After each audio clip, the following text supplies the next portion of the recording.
Okay. The recording has started. Go ahead, Carla. Sorry. Yeah, no problem. I put on the chat two topics that perhaps we should take some time to address. One of them has to do with the report that's due March 15th. And then the other one is, of course, the the earliest of the deadlines that we have, which is, or the soonest, which is the baseline report, which is due February 15th. But February 15th is a weekend, so it'll be due February 13th. If there's agreement that these are two topics that we should take some time to discuss, please let me know and then we can start there, or if there are any other topics that you would like, let us know as well. Brittany's still here. Hey, Brittany. Hi, I was just about to message the chat asking if I should just leave and rejoin, and maybe I'll rejoin into the main. Yeah, I just notified Kim that you ended up in this room. So I think if you go back to the main room, I think there's a like leave room button somewhere, or if you leave and rejoin, you'll go back to the main room and Kim can restore you. Sorry about that. Thank you. I appreciate it. So then perhaps we should do baseline March 15th and then community engagement in that order. I believe we have about 25 minutes. So that gives you a sense of how much time we have to address each of the topics. So first, baseline report.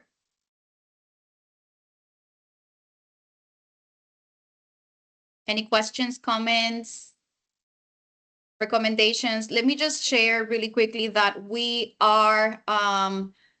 will organize office hours to discuss with you all the baseline report in more detail.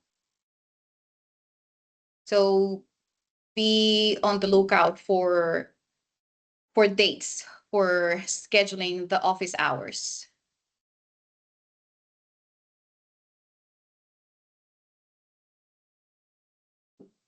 Amy? Thank you, Carla. I'm glad that you brought this one up.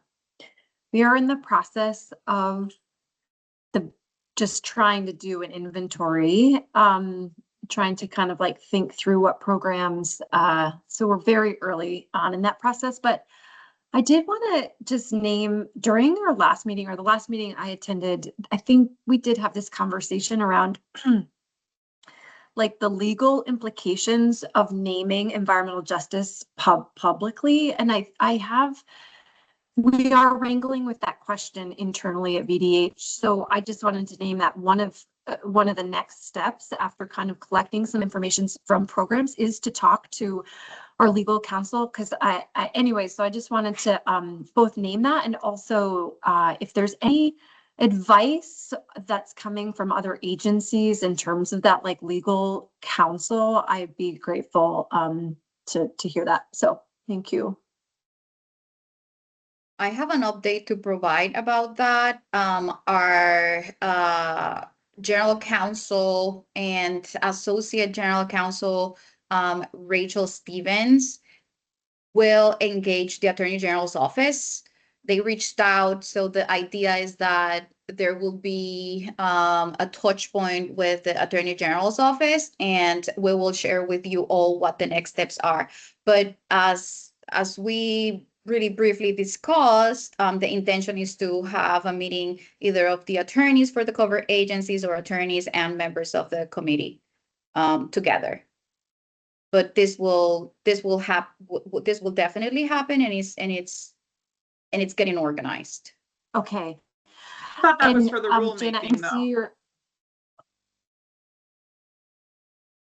That's for all of the deliverables that touch on this subject matter, which are varied, almost all of them.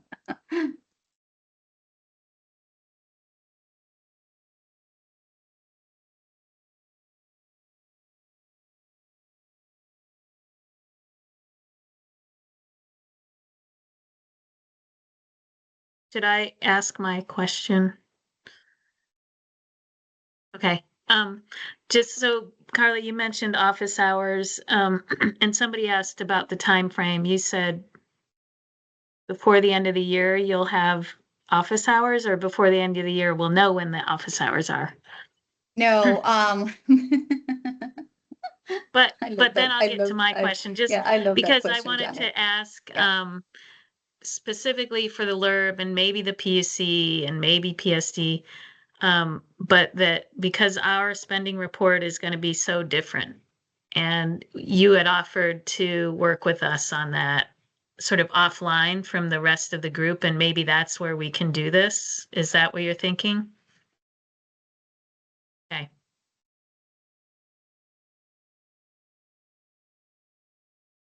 There's not a lot of time before the end of the year. End of the year is tomorrow. So if we take that as the timeline, then the scheduling will come out today. No. It's this week you should have the scheduling polls, and the idea is to come up with a time that most people can attend. And if we need to hold two, we will do that. But that's my intended goal, is to send out by Friday.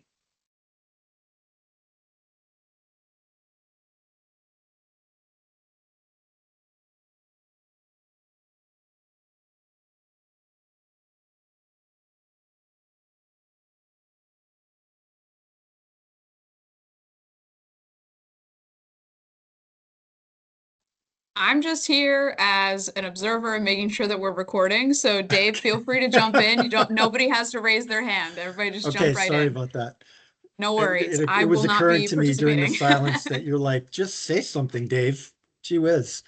Um, I guess just for AOT's part, Colin, who's on here right now as well, and I, mostly Colin, have been working on this report, on our environmental benefit spending report, kind of doing some analysis on, a few of the programs that we've identified as with a small group at the agency of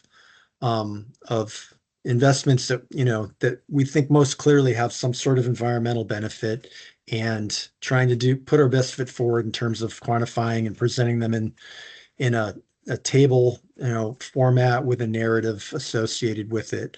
And also, um, trying to make some at least broad assertions about whether or not those investments, if we're not able to at this phase actually quantify a benefit, kind of equating the two at the moment, just acknowledging where we're making these investments with the premise that they're doing good of some sort, even if we can't quantify specifically yet.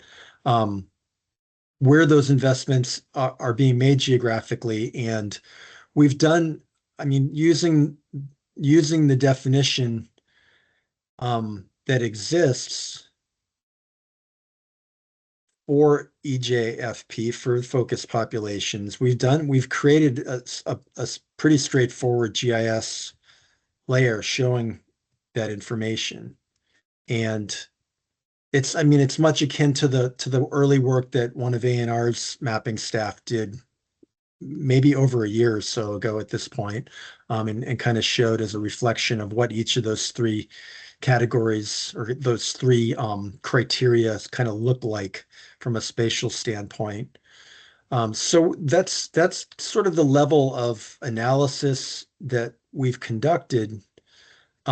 It's very draft, and it's beginning to paint a picture of where the investments are being made in these few programs out of a much larger budget. And I guess at this point, I'm just curious. February 15th is going to be upon us very quickly, and we still need to do a little bit of vetting within our agency. I'm just curious, how this is a little bit of a rhetorical question, and then if anybody wants to respond or react, but I'm just curious how the next couple months are going to play out in terms of us having this in our hands, um, vetting it with others, including potentially this group and the advisory council, which is something I think in the later part of our meeting today, maybe we'll have an opportunity to talk with advisory council members about briefly, what they want to see or how they might want to have that presented or delivered. And then ultimately the submittal of it by or on February 15th. And I mean, I get this all kind of, is premised on Rachel, Stevens and all the legal kind of minds getting together and deciding like, are we still going forward with this, or do we have reason to pause or take a different course? So anyways, I just want to acknowledge that that's like my and Colin's, I apologize, Colin, I'm going to sort of speak for you, but that's sort of where our collective thoughts are right now in terms of where AOT is with it all. Thanks for letting me take so much airtime for that, but I just felt like I needed to sort of describe our place right now.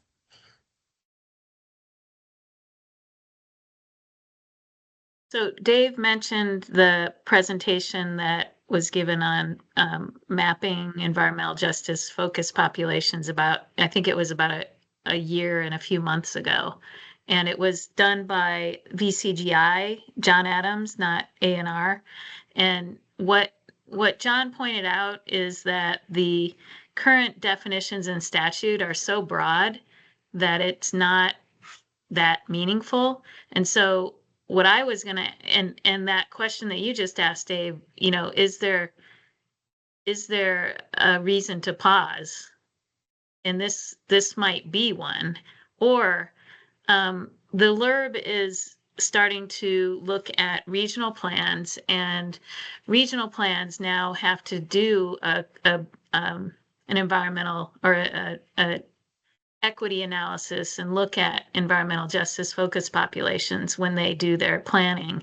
And we've looked at 3 plans in the last few months, and 2 of them do a good job of an analysis, and they have modified the statutory definition for environmental justice focused populations a little bit, or at least one of them has, to get a meaningful analysis out of it. And one of the things they did in the Northwest region is they upped the percentage of people speaking, or upped the percentage of people of color, maybe it was, and it gave them more meaningful population data to make meaningful determinations about whether people were disproportionately affected.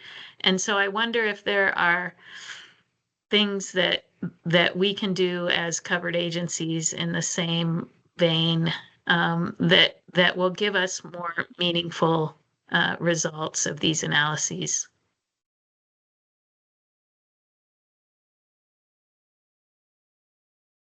Carla, did you want to respond to Janet's specifically? Yes, to Janet and Dave's, I think there's like an underlying question there, whether there's a need to pause. And I would like to put on the chat what the statutory language is, which is geographic area. So we, at this point in time, with the baseline report, we're not tying to populations. We're tying to geographies.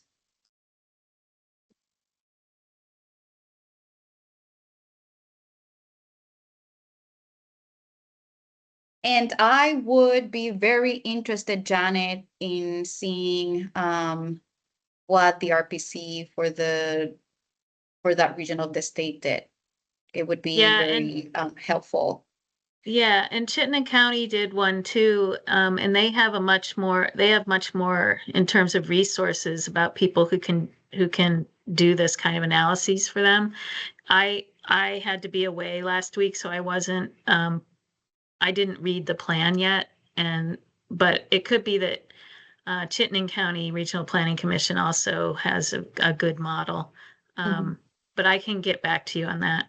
Yeah, I would be intrigued to review that. The other thing too is that the statute actually reserves that um for the advisory council to make recommendations to the General Assembly. So this could actually evolve in a conversation that would include the advisory council when they communicate that they have interest in revisiting this definition statutorily and making recommendations to the General Assembly.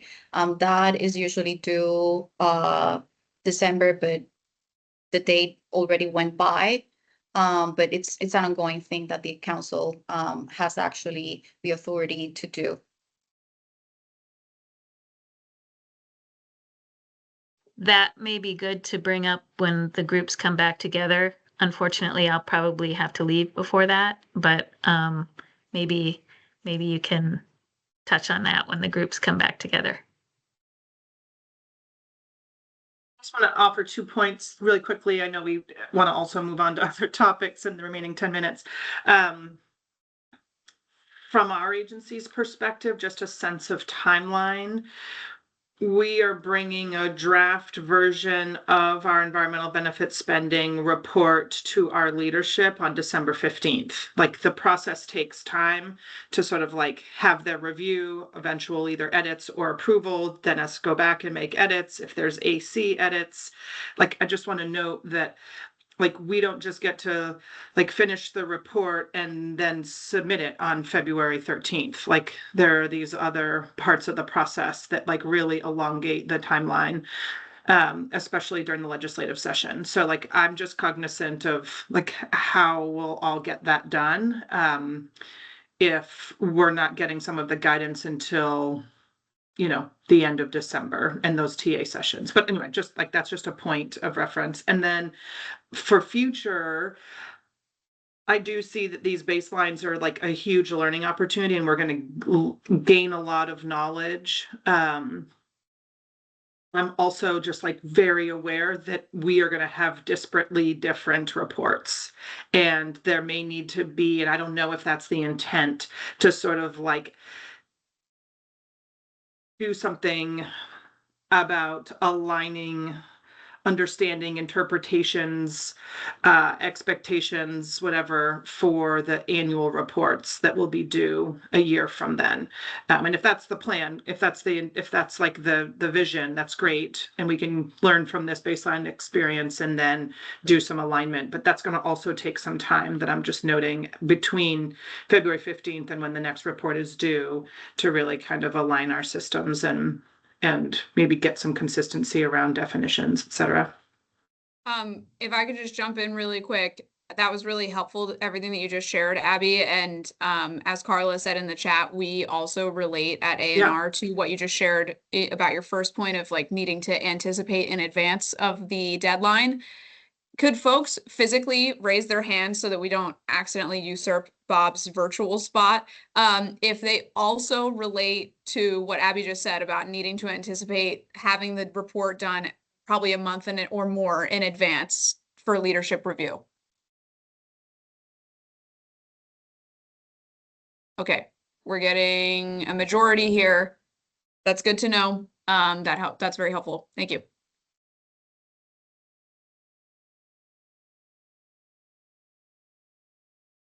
Oh, am I free to talk? Okay. Just if we're going to move forward, doesn't it make sense that we would all use the same map, whether it be inadequate, not developed well enough, but otherwise we're all using different census groups, it seems to me we should settle on a map before we issue different reports based on different focus population distributions. Because as I recall from John Adams, like Janet was saying, if depending on how you look at the census block, it either makes the EJFP be a small portion of the state or it could be most of the state. That's what I recall from that meeting with him. And that census block definition became important in terms of the statistical impact on what it looked like across the state. But if each agency is going to look at how some different example of what their EJFP mapping is like, it seems like we're doing apples to oranges. Thanks for sharing that, Bob. I'll just jump in really quick and say part of the reason, so we actually edited the guidance before it was finalized and shared this with you in anticipation of what you just said, that, you know, the EJFP definition is subject to change, it needs some work. For that reason, we're asking covered agencies, and you'll find this in, I think it's like step 5 maybe of the report, of the guidance, we're asking covered agencies, instead of reporting on like a binary of yes or no, does this investment get received by an EJFP, we're asking them to just report on the geographic location that the investment was made towards. And then later, once we have more information about the concrete EJFP definition, in anticipation that it could change, considering our conversation last month, we'll be able to make an assessment of, okay, retroactively, we know where these investments, physically where they were received by EJFPs or not. But we're not asking people to make that binary assessment for this report, specifically for that reason, Bob. Yes, this is really important. Like, this baseline report is not tied to communities. This report will be tied to geographies. And that is the question about the impact location and the investment location and its geography. We will then get to that exercise, and this is this way on purpose. We will get to the exercise of identifying the beneficiaries when we talk about the goal setting. And by then, we should have more input and its insight from the Attorney General's office and guidance from our attorneys. So just a real hypothetical, a school district has 10 towns. They get construction funding to build a new high school that all the children have the opportunity to go to. That school district is a geographic area impacted, if I'm understanding correctly, and every student shares in it equally. So it's a equal percentage for all. In other words, every student that enjoys the school, right? So if there's 100 kids and 10 of them are an EJFP, 10% spending. In other words, it's already built in that every child is benefiting. Therefore, the percentage of that population to the total is benefiting. That's how I would look at that then. Okay, thank you. Just want to note, Amy, that Sarah's going to put in the chat a little bit about the Agency of Ag's report length and format, since we're almost at time. But yeah, happy to share that.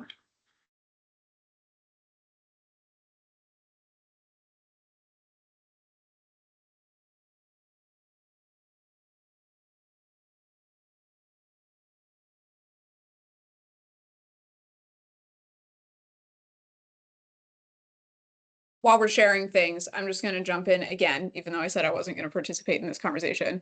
Abby and Sarah reached out to us with a question about their baseline spending report and some specific investments that they have that are that overlap with investments that ANR or fund sources that ANR has. And so I wanted to just say to Abby and Sarah, because we're looking at you, we've been talking internally with staff to get an answer to your question, and we'll be back to you ASAP, but it's just a matter of tracking down the right folks to get the answers to your questions. So thank you for your patience. And we will share all of that during the office hours that we are hoping to schedule for the next couple of weeks. And in writing, specifically Abby and Sarah, they'll need it in writing. And in the meeting. Yeah. So in our 3 minutes, do we want to tackle the 315 report or CEPs? Is there appetite? What is the appetite for? March 15 is it's a report that we need to coalesce behind. Do we want to dedicate the several minutes that we have? And then Janet, is your question pressing regarding the community engagement? No?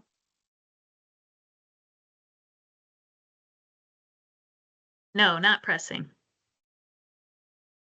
Okay, so for the March 15 report, I would like to share that Elizabeth and I drafted a work plan based on that conversation that we had earlier in the year last year regarding our responses to last year's advisory council's reply.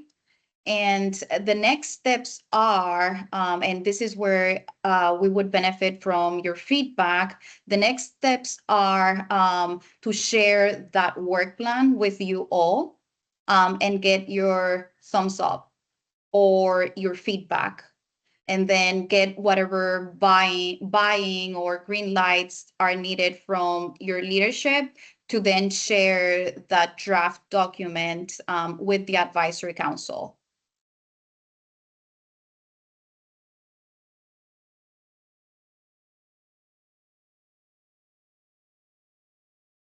Thoughts? Yeah, I think that sounds great. Happy to look at it.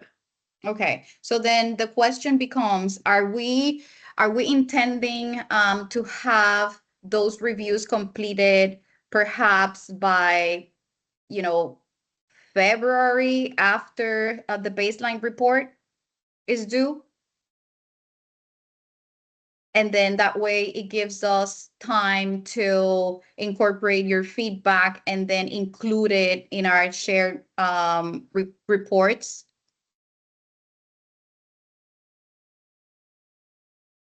We'd be sharing what we would be including in our reports would be like an intent to do these things.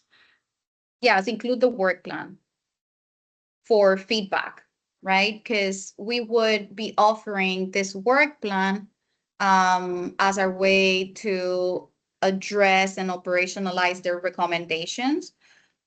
But we would want to get feedback on the content of the report, I assume, of the work plan, I assume, correct? On the AC, you're saying? From the AC, correct.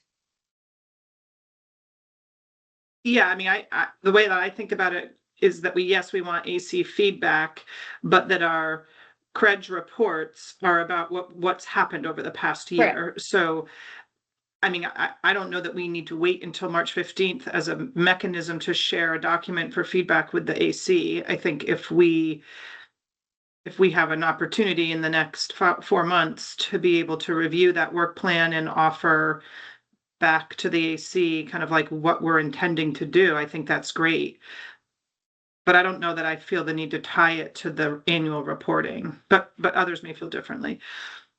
Okay, I just wanted to give ourselves time. I know, our unit is going to be tapped for resources, so I just want to be in leadership too. There's so many things that we're bringing to them that I just kind of commit to do the work that we need to do internally to have those approvals before March. I mean, before the February 15th deadline. We can talk about deadline, I think, Elizabeth.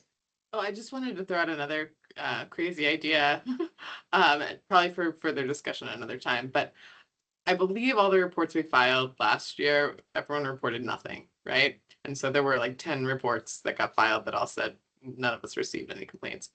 Would it make sense for us to collaborate and have one report from all the agencies, assuming, I mean, if any agency has something to report, maybe they would file their own individual report, but something we could collaborate on one report. And that's just an idea, like throwing it out there. We don't need to discuss that right now. I recognize it's already 3:42. But an idea for future discussion.